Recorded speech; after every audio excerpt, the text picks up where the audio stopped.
আগামী 20 মে হাওড়া সদরে লোকসভা নির্বাচন আর নির্বাচনকে সামনে রেখে হাওড়া সদরের বিজেপি প্রার্থী ডাক্তার রথীন চক্রবর্তী বিভিন্ন বিধানসভা এলাকায় বাড়ি বাড়ি প্রচারে ব্যস্ত।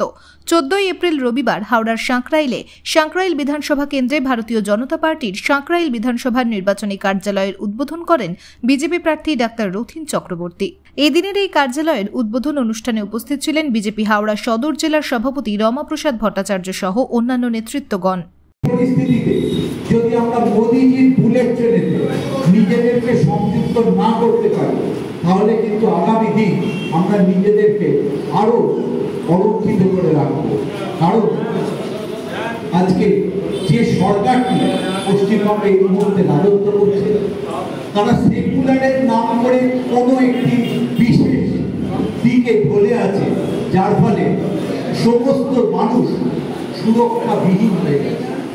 এই পরিস্থিতি যদি বেশি দিন চলতে থাকে, আগামী 5 বছর যদি এই জিনিস চলতে থাকে, তাহলে কিন্তু একটা সিংহভাগ ক্ষেত্রে বিপদের সৃষ্টি হবে এবং ডেমোগ্রাফি আরো চেঞ্জ হয়ে যাবে। এবং সেক্ষেত্রে যে কথা রমাদা বলছিলেন, খুব জোরের সঙ্গে বলছিলেন যে আমরা কি নিজেকে আবার তৈরি করব, সেই জায়গায় কিন্তু একটা সমস্যা তৈরি হয়ে যাবে। আজকে দিন এসছে তাই নরেন্দ্র মোদীজি যে কথাটা বলছে ইস পার 400 পার, কেন 400 পার? একটা করেই তো 400 পার হবে। এই 404 যদি আমরা পার করতে পারি তবে আমরা যে পুজো দিই তার ট্যাক্স হয়ে যেটা চলে যাচ্ছে এত অন্য জায়গায়, কেউ মসজিদে পুজো দিলে সেটা হয় না, কেউ চার্চে পুজো দিলে সেটা হয় না, কেউ অন্য কিছু ধর্মে পুজো দিলে হয় না, কিন্তু আমাদের উপরে আক্রমণ হয়েছে সিউডো সেকুলারিজম। এই সেকুলারিজম সত্য নয়, মানুষকে শুধু কেবলমাত্র চোখে একটা ভর্তি করিয়ে রাখা হবে। এর থেকে আমাদেরকে বেরিয়ে আসতে হবে এবং এই বেরিয়ে আসার একটা রাস্তা হচ্ছে আমরা গণতান্ত্রিক পদ্ধতিতে 20 মে লড়াই করে আমরা 4 জুন যে রেজাল্ট দেখবো সেটাতে যেন সকলের কাছে একটাই আমাদের লড়াই 400 বার।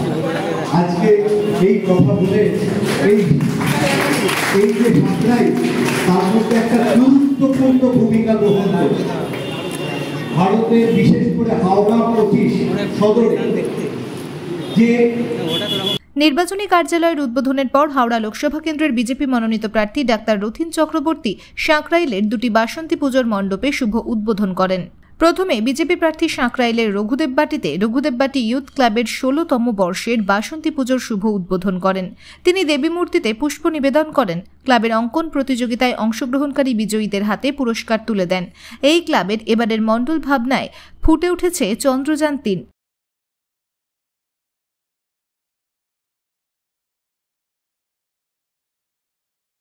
এই ভোট মানুষ পরিবর্তনকে দেখতে চায়। যশস্বী প্রধানমন্ত্রী নরেন্দ্র মোদীজি যে উন্নয়নের রথ, সেই রথের সঙ্গে হাওড়াকে সংযুক্ত করতে চায় এবং আমরা সেই জন্য জয়ের বিষয়ে 100% নিশ্চিত। মানুষ পরিবর্তন চায়। এই অরাজকতা, ভ্রষ্টাচার, রাষ্ট্রদ্রোহিতা আর বাংলায় নয়। আপনি বললেন যে হাওড়া জেলায় যে জুট মিলগুলোকে আপনি দেখবেন, সেন্ট্রাল থেকে জুট মিলগুলো যখন 26,000 টাকা বেতনের দাবিতে যখন লড়াই করে বামপন্থী দলগুলি বা অন্যান্য রাজনৈতিক দলগুলো, তখন নরেন্দ্র মোদী সেই ধর্মঘটকে ভাঙার চেষ্টা করেন। কি বলবেন? নরেন্দ্র মোদীজি কখনো মানুষের বিপক্ষে কোনো কাজ করেন না। বামপন্থী দল অপ্রাসঙ্গিক হয়ে গেছে। তাদের বিভিন্ন সময় যে কাজগুলি করে থাকে তারাই বন্ধ করে দিয়েছে ইন্ডাস্ট্রি। বামফ্রন্টের আমলে একাধিক হাওড়াতে সমস্ত ইন্ডাস্ট্রি বন্ধ হয়ে মিডল স্কেল, বিগ স্কেল সব বন্ধ হয়ে হাওড়ায় শ্মশানে পরিণত হয়েছে। নরেন্দ্র মোদীকে আবার নতুন করে গঠন করার স্বপ্ন দেখিয়েছেন এবং সেটা হবে। রিপোর্ট জি লাইভ নিউজ।